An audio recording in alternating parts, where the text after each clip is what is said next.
Welcome to Voices and Visionaries, the podcast featuring the female forces in sports media. I'm Kelly Burke, and joining me today is the immeasurable Lesley Visser, pioneer, friend, and voted the #1 female sportscaster of all time. Lesley is the gold standard for reporting, a career that spanned more than 45 years at CBS Sports, ABC Sports, and the Boston Globe. A list of firsts that is exhaustive. And some of them include the first woman in the Pro Football Hall of Fame, the first NFL female beat writer, first woman on Monday Night Football, first woman to present the Lombardi Trophy at a Super Bowl, first female sportscaster to carry the Olympic torch. And that is just naming a few.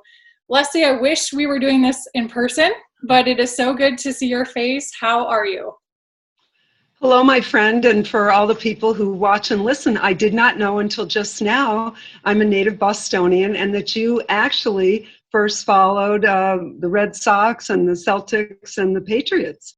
I did, yeah. I grew up for 10 years in New Hampshire, an hour away, a small town called Hollis, New Hampshire, an hour away from Boston. And so that's what was ingrained in me from a little girl, and that's who my dad and my brother watched growing up. And then we moved to Phoenix, and that's when I actually started playing sports, was in Phoenix. And it was the year the Phoenix Suns happened to go to the NBA Finals. And it was when they had Charles Barkley and Kevin Johnson and Dan Marley and that whole team. And so I literally, every game, we would listen to Al McCoy on the radio and we would watch them on TV. And so I became this diehard Suns fan, and that's just how the whole love of sports started for me. Well, that was such a great team to follow. And of course, anybody then who ran into Michael Jordan, it didn't really go that well in the finals, did it? No, it didn't. And what's funny is, Lesley, for years after that Game 6 loss in the NBA Finals when John Paxson hit that shot to sink the Suns, I despised Michael Jordan. And obviously I've gotten over that, and I love the documentary, obviously, that was on ESPN. But yeah, there was at least a 5-year period where I just couldn't stand Michael Jordan because he beat the Suns. He was one of only 2 people that I actually felt nervous a little bit to interview. The other, of course, was the great Ted Williams growing up. And I do not hear that argument that DiMaggio was a better hitter than Williams, because he wasn't. So Ted, who said, I just want people to say there goes the greatest hitter who ever lived, and I believe he was. But I remember Michael Jordan. I'd been in TV. I was working both for the Globe and CBS, and of course we had mostly the Lakers-Celtic finals, and Houston was in there. But then Jordan came on the scene, and he was just so gifted. I'd covered Final Four when he hit the shot against Georgetown, and rest in peace, John Thompson. But I was a little bit nervous, and we were on the court after the game, and he put his hand in the small of my back, and we were coming back. Brent Musburger was throwing it to me, coming back from commercial, and he just said to me, "I'll get you through this." He was 20 years younger. Oh, that's hilarious. Lesley, when you were growing up, there were no female sports writers, literally none. Your mom was a huge influence in your life. How did your mom change the course of your life when she told you sometimes you have to cross the path when it says don't walk? Thanks for asking, Kelly. Yeah, I was one of those kids that other kids love poetry or music, but I love sports. I mean, I learned to score the double play 6-4 to 3 when I was about 8 years old in Fenway Park. I didn't get to go very often, but I really cared if they moved the runner over. And I had an authentic love of sports. My family moved around quite a bit when I was young, and we were living in, I think, Cincinnati, and I was about 10. My mom was a teacher. And she said, "Hey, you have any idea what you think you might want to do when you're older?" And I said, "I want to be a sports writer." And she didn't say, "Oh, you can't do that. Girls don't do that." She said to me, "That's great. Sometimes you have to cross when it says don't walk."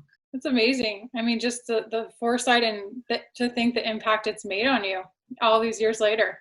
Many people, women, get their love of sports from father. They grew up, watching the NFL or NBA, whatever.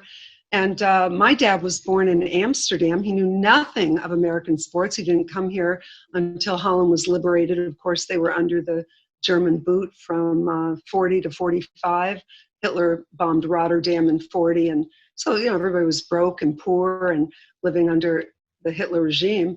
And so when he came here, he knew nothing. And, to raise this child who loved such American football, basketball, baseball, instead of even what I would consider arcane, in the Netherlands, it's speed skating.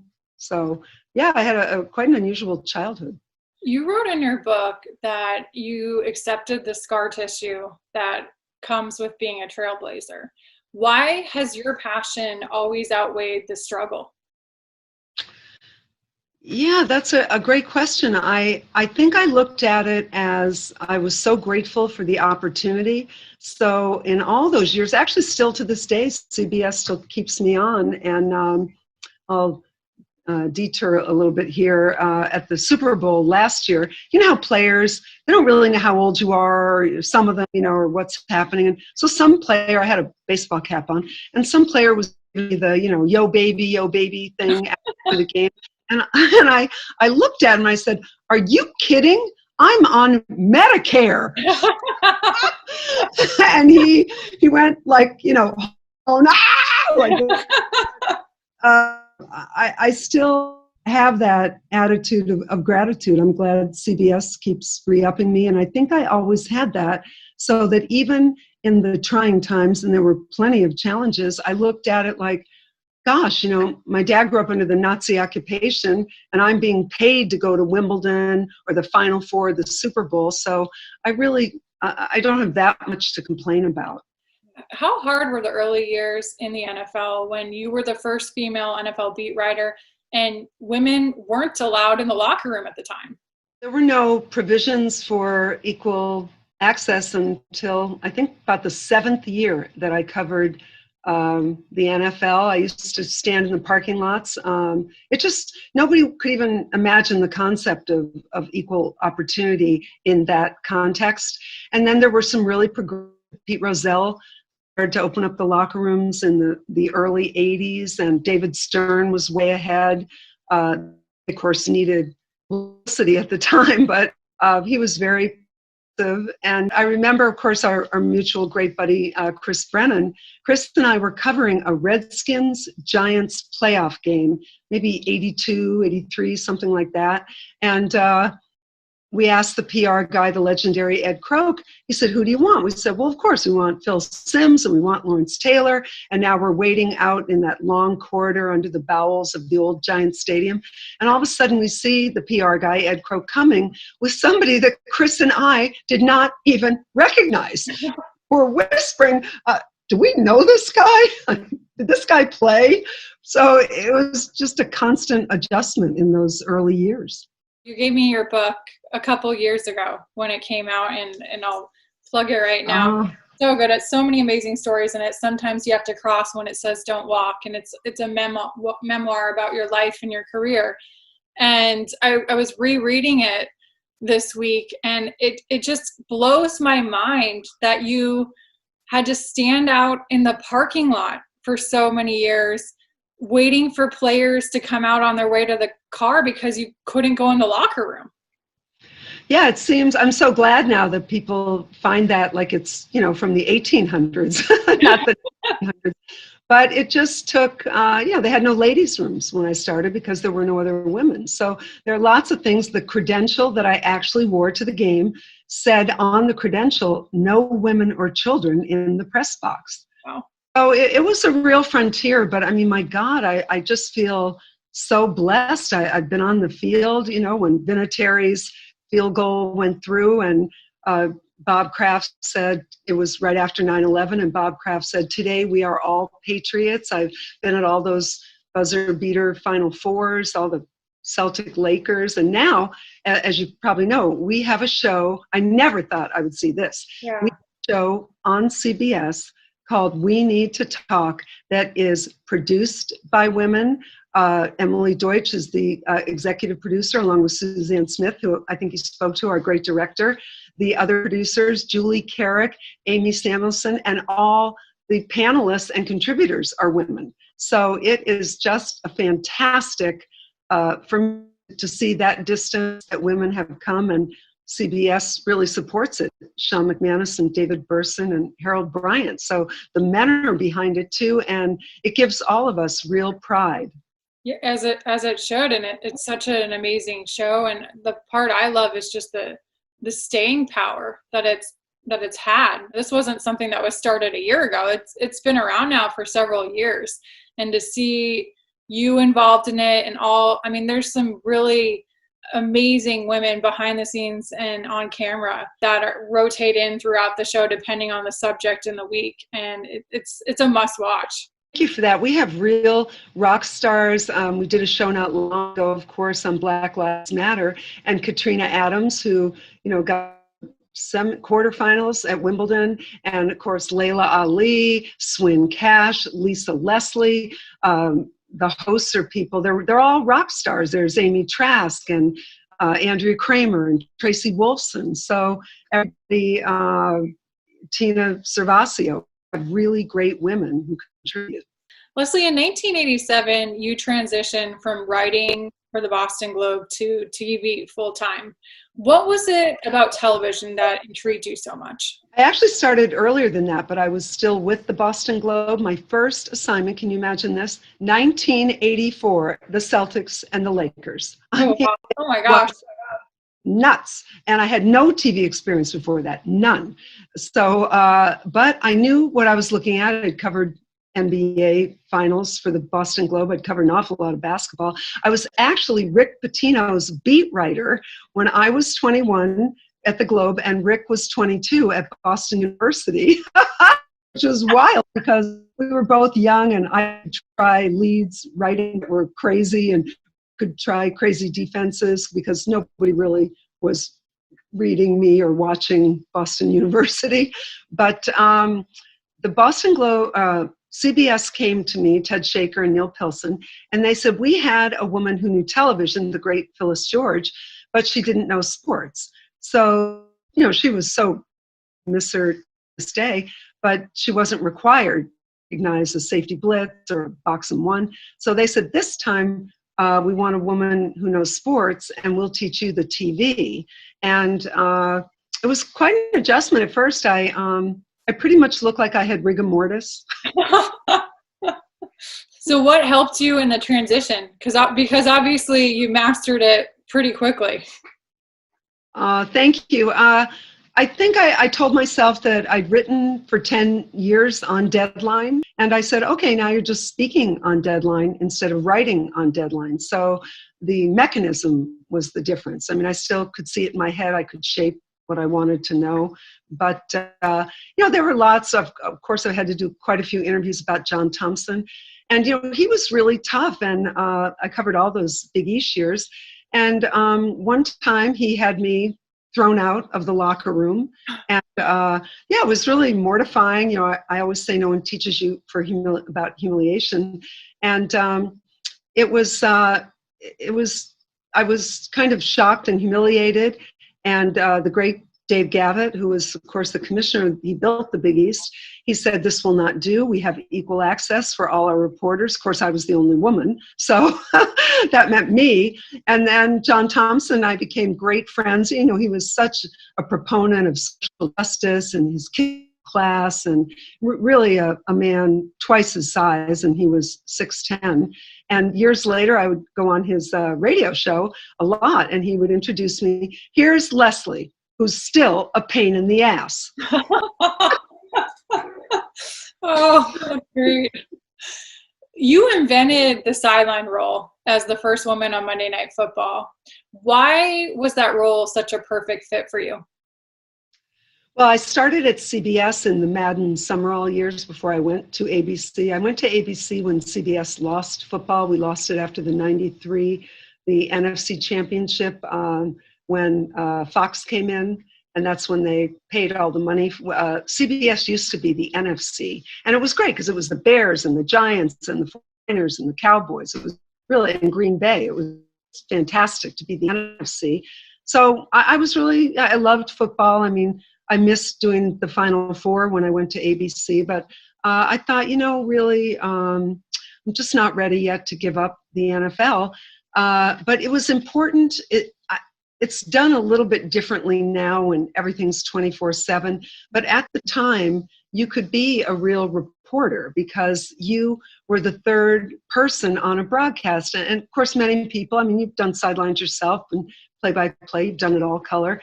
But people want to minimize it. And yet that is a set of eyes on the field. And if you're looking at the Super Bowl or the AFC Championship on CBS, the only people you are seeing are Tony Romo, Jim Nantz, and Tracy Wolfson. So it is a three-legged stool, and much of what, I think Tracy makes 50 cards or something every game. You're so right. I'd estimate 80% of the stuff I prepare for every week never gets on the air.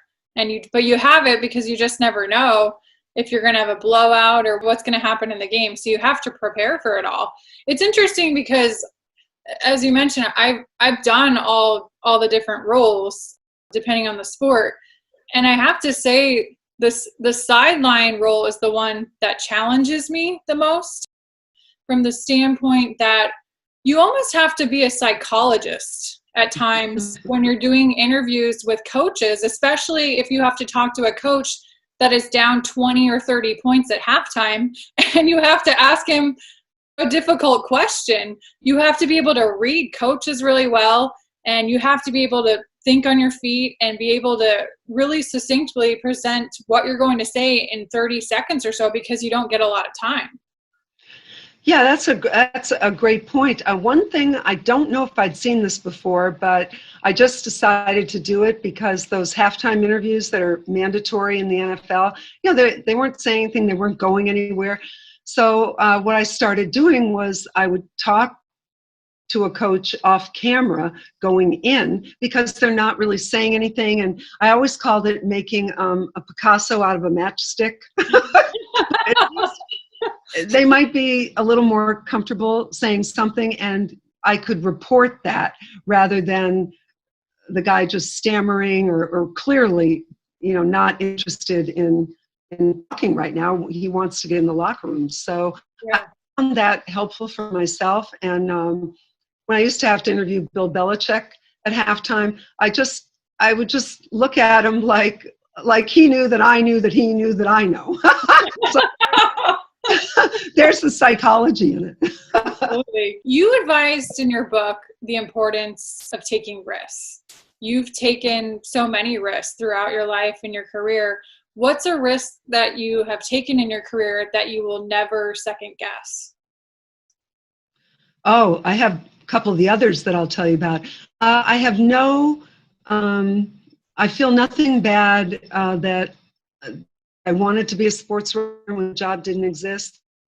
I could handle doing Final Four for the Boston Globe and Wimbledon Open, the NFL, the World Series, contributing, in a couple of those. But I really was kind of fearless in that I knew I was authentic, and that was very to me. And I knew that I could represent my name, Visser. I could represent the Boston Globe, CBS, that I took it seriously, even though you probably can tell mostly I try to see what's funny in the moment.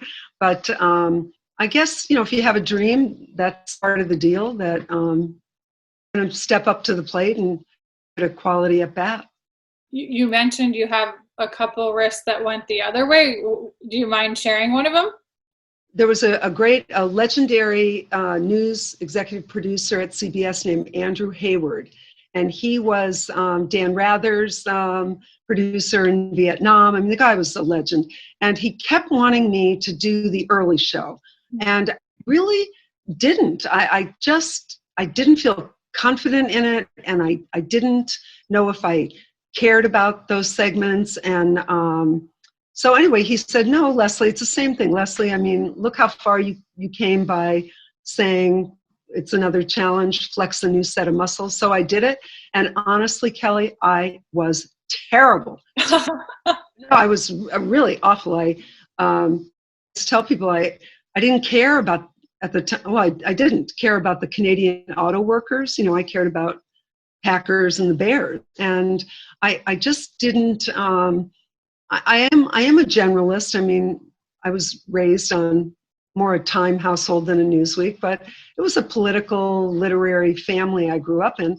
And I was interested in the world, but I just wasn't interested in that job. And it really showed, and I was terrible. And Andrew Hayward finally said, thank God it's Friday, because we were out on the GM Plaza. That's where the CBS did the morning news, then right across from Central Park in the Plaza Hotel. Yeah. And it was a segment on upcoming Christmas toys. And it was Mr. Potato Head. And this is true. They were all lined up, Mr. Potato Head and his new lawnmower, whatever. And I said, oh, this is great, but what happened to Mrs. Potato Head? Like, did you get divorced? I mean, is she not well, right? And Andrew Hayward said, that's it. I had no idea. That's crazy. I had no idea about that. Side note, too, I actually interned at the early show one summer in college. I was part of this IRTS summer fellowship program, and it was when Hannah Storm was one of the early show anchors and Harry Smith. Hannah Storm is the one that they picked because, of course, Hannah Storm, right? She's brilliant. She is brilliant. She was brilliant at it, totally natural. And Andrew Hayward said to me at that Friday, he said, I don't even know why we bothered. It is going to be Hannah Storm. She's great. I love her. Interesting. Your colleagues often talk about how your wittiness and your facility with words, your humor is legendary. Are those traits that you have always had, or is that something that you developed with experience? No, I came from a really funny Irish family, and Boston is, I always tell people this, I was born in Boston, and if you're from Boston, you care about three things. You care about politics, sports, and art, talking, arguing, debating, laughing. So words are our theater, and when I was at the Globe, we're all in a million halls of fame, the people who wrote for the Globe, and you didn't take the floor unless you had something interesting, original, or mostly funny to say. Our industry is particularly harsh on women, especially as we age.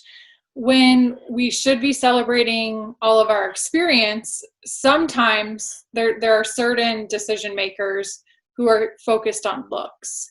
How did you gracefully navigate ageism? Missed most of my hairdos and also my hat phase. I don't know if you remember that. Some of your observers might. I mean, I had no role models, right? So how do I know how to dress, at Lambeau Field when it's no degrees? So I remember a playoff game at the Bears, and I had what I thought was this really lovely electric blue hat. And all of a sudden, the producer, I'm about to go on for the pregame show, and the producer, Ted Shaker, came running out of the truck to the field and said, "Take that hat off. It looks like a satellite dish." So I didn't always navigate that so well, but I just looked at it like, I think I have something to offer. I have quite a depth of knowledge as I've gotten older and a lot of experiences. And you know this too, Kelly. You've been around a little. When you look TV, the ones that you think are good and are authentic, they are. It is Tracy Wolfson and Michelle Tafoya and Susie Kolber and Erin Andrews and Pam Oliver. They do know what they're doing. So I feel good that people have been allowed to get better and stay around. How important was it? You've had men along the way that have really advocated for you. I mean, Sean McManus comes to mind as one of them that get that it's the whole package. I never was, a beauty queen, so that wasn't going to be what I offered. But I have, since I've never been hired by a woman, I've had men just really say, we believe in you and we're going to give you opportunity. And, the great Babe Zaharias, Babe Didrikson, she used to say, she probably was the best athlete, male or female, of the last century. And She used to say, loosen your girdle and let it fly. I want to read a quote from your book that really, when I read it, it really stuck with me. And you wrote, I would memorize my questions before I went into the locker room, so no one could accuse me of looking around. That resonated with me so much, because when I am asked by young women about what advice do I have for when they go into locker rooms, I literally tell them, whatever you do, don't look down. And so that what you wrote spoke to me. For people that are not female reporters and they don't go into locker rooms, how would you explain just how uncomfortable it is to go in a locker room? Well, a couple of things there. I think that athletes now are used to it, which gives me great, it really serves me when I the Washington Redskins, that scenario where women are being harassed, because I think in 2020, the athletes have grown up seeing on television around the team, all through the Missouri Valley, they know you and have so much respect for you. So I think they've become accustomed. It's not a natural environment, but it is the place of business after the game. I mean, that's where you gather the information. And, most women that I see handle themselves terrifically. They're very professional. But I didn't want, for so many years there, I didn't want, while I was maybe gathering, how you tend to look around while you're gathering thoughts. So I just said, okay, I'm going to go in. Maybe if I miss a question, like, why did you hit one of the Houston Astros in the head? If I missed it, I missed it. But I felt like you have to be professional, which obviously you've been doing it a long time and you're considered very professional. So I would tell women not to nervous about it, but to be professional about it. How did you handle when you had moments where, and obviously again, this wasn't 2020, this was years ago, but when it wasn't normal for a woman to be in the locker room and you had men and athletes in there being dismissive or making inappropriate comments? The Jim McMahon example in your book comes to mind as just something that would never be tolerated today, but back then it was kind of like the wild, wild west in the locker room. Yeah, it's hard to put today everything that we know back into 25 years ago, 85 was ago, and but Jim McMahon, I got along great with all those guys, and you have to picture the culture of the time was, so he gathered the team around. He said, I have a Christmas present for you. And I was really surprised. I was after a practice. Everyone was in the locker room, all the reporters. And he said, I have a Christmas present. I thought, wow, that's pretty great. And he dug around to the bottom of his locker, and it was a little box, and all the players came around. And I opened it up, and it was a negligee. And I didn't know what to do. Crimson, I didn't know what to do, but laughing and, put you in that spot. Have a sense of humor, but I was embarrassed. But he didn't mean it to be cruel. It was more that the time of that culture. And I think you have to have some notion of the environment isn't always perfect. Men have androgen, we have estrogen. There's testosterone in the environment, especially athletes. They've come through a lot. So I think they have to be mindful of you, and you have to be mindful of them. You're such an advocate and cheerleader of other women in this business, more than anybody I know. Why is mentorship so ingrained in who you are? Oh, thank you for saying that. You've always been a sister to me. I remember from the first time I met you, and I want to say it was in 2011, I met you really briefly at the Awesome Convention in Charlotte. And I think I went up to you and told you that my mentor was Anne Liguori, because you're close friends with Anne. I've just always been so taken back by your warmth and your approachability and just the way you're so encouraging to every woman that you meet. Oh, thank you for that. And how much do we love Anne Liguori? Now, you know how we're smarter? Maybe you're doing this now. How much smarter was she than I am or we are? From the very beginning, she cataloged her own interviews. She owned them. She was up and down Madison Ave getting her own sponsors. I mean, I think she is not nearly honored enough. I think she's a giant in our business.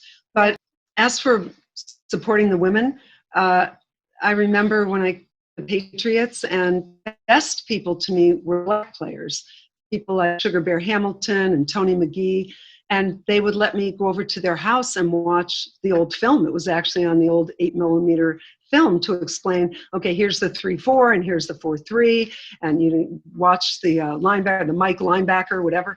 And one time I said to them, why are you so good to me? And Sugar Bear Hamilton said, because we know what it's like to be the only one. Wow. Oh my gosh. I always thought that. So I don't want women. I didn't want to be the first. I wanted to be the first of many. And now we have them. You know, a young woman now can aspire to be you. She can aspire to coach. She can aspire to do, well, you do all these things, but she could aspire to radio. She could aspire to sideline. She could be a writer. She could be a team somewhere on the team staff. And that, I think that's fantastic because, men aren't born recognizing a cover two. They loved it, so they loved it, just like we did. You're in 6 Hall of Fames, including the Sports Broadcasting Hall of Fame and the first woman in the Pro Football Hall of Fame. This spring, you became the first woman to receive a Sports Emmy Award for Lifetime Achievement. How full circle a moment was getting that award? Oh, say it again. It was, Sean McManus called me and I was blithering. That's the only word. I was like, you can't say you have the wrong number. You can't say you made it up. And it meant so much to me. Of course, his father, legendary Jim McKay, won the first Lifetime Achievement Sports Emmy, and the list, and it's not that long. Some years they don't give it. They're either men who I idolized or they're men that I worked with. And I noticed that, I grew up listening to the Red Sox, to Kurt Gowdy called Red Sox on, my transistor under the blanket. It was so when the second winner, the first was McKay. But what I noticed about him, it was John Madden, Dick Enberg, and Vern Quist, and Al Michaels, and Pat Summerall. And what I noticed is that they're all storytellers. And that gave me just great encouragement because even in this world of digital and everything so fast, that the fact that the people they've honored are still storytellers, I felt that I felt gratitude for that. Speaking of John Madden, he was somebody that you had the pleasure of working with side by side, and that you can consider a close friend. You have so many great stories with him, and you share several of them in your book, from ice fishing to cruising around in his bus. What is one of your favorite John Madden memories? Oh, one of them, Anne Liguori was there, so were a number of our other friends, Cheryl Osias, and a whole bunch of us. One year, John gave me the Madden Cruiser for like 3 nights before Christmas, and his 2 drivers, Joe and Willie, and John didn't come, but he lived in the Dakota then, right across from John and Yoko, and he had all the girls over. I think there were about 35 of us. And he went around with a bottle of Jack Daniels and some paper cups. And that was his idea of hosting the Christmas party. And, so he lent all the girls his bus. And, he sort of waved. And we were going around to all the bars in New York. And John said, if you are going around to all the bars in New York on the cruiser 2 nights and you don't get lucky, you are a loser. Oh, that's amazing. He was fun. He was a true mentor. I learned quite a bit from him. We're in very weird times right now with COVID, and it's a very unknown time, especially for young broadcasters coming up and young sports people coming up out of college who've just graduated. What advice would you give to them right now in these uncertain times about getting in our industry?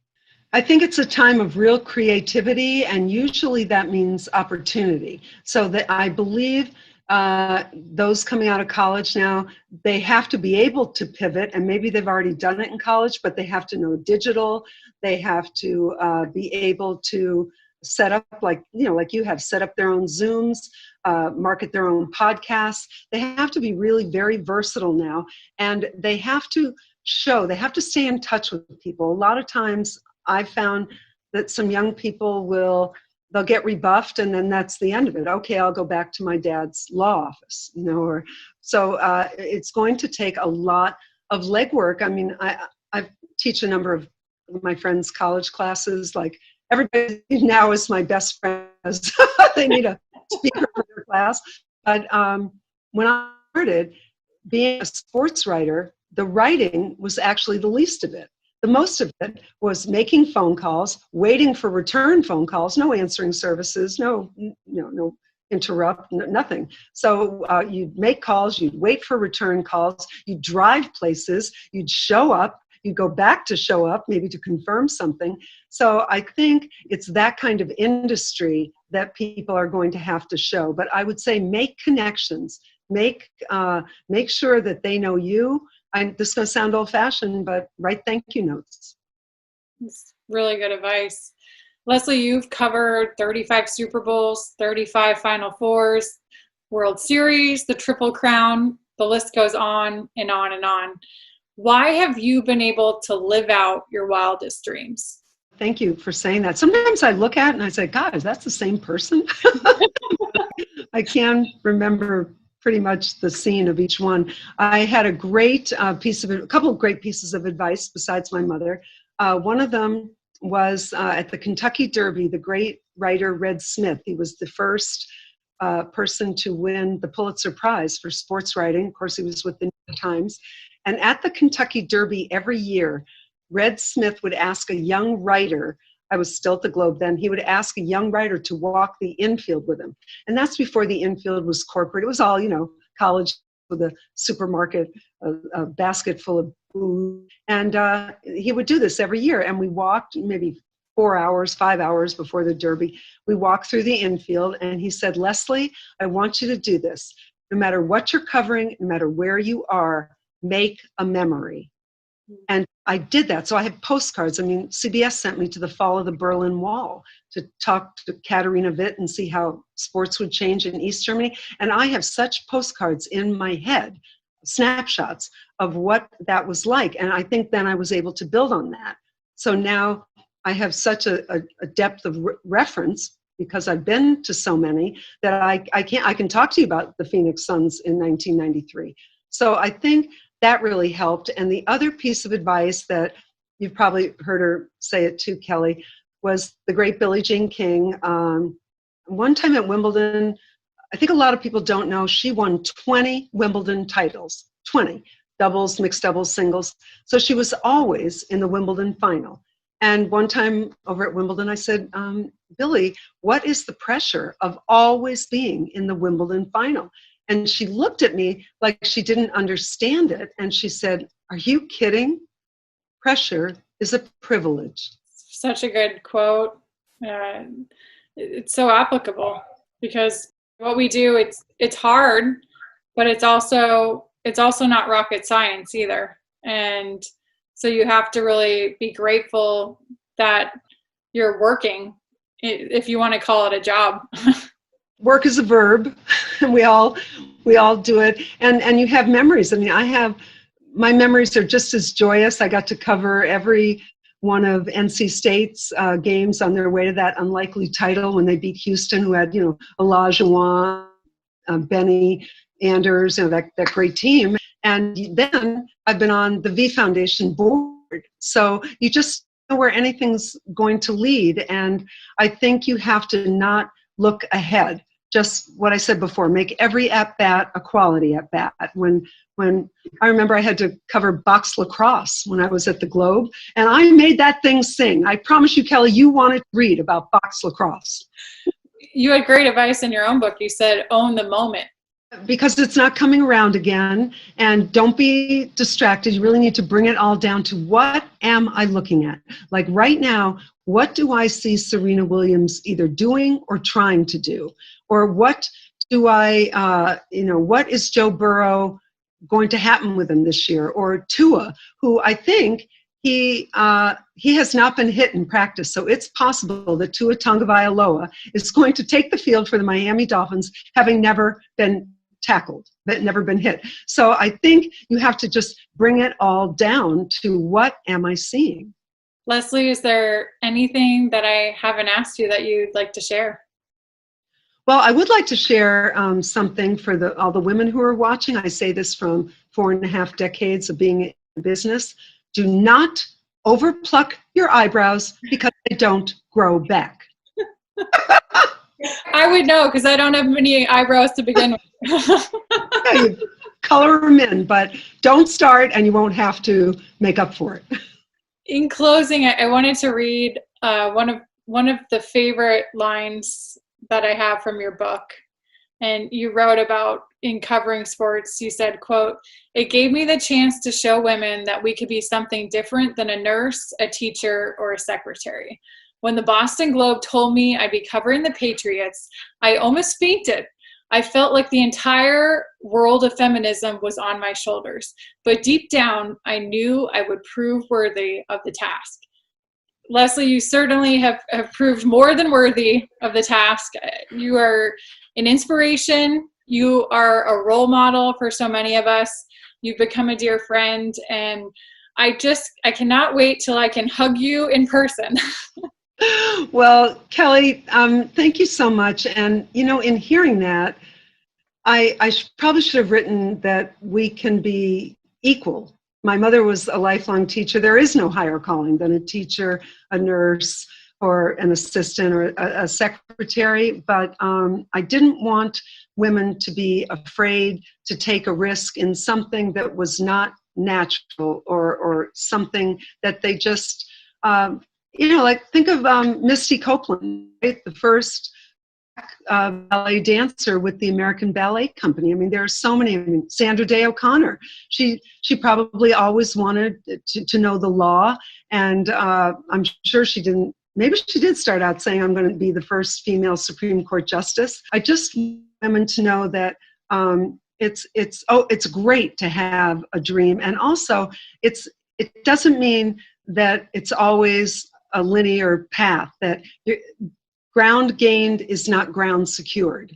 So we know that from still being a woman in the business, but it's worth the risk.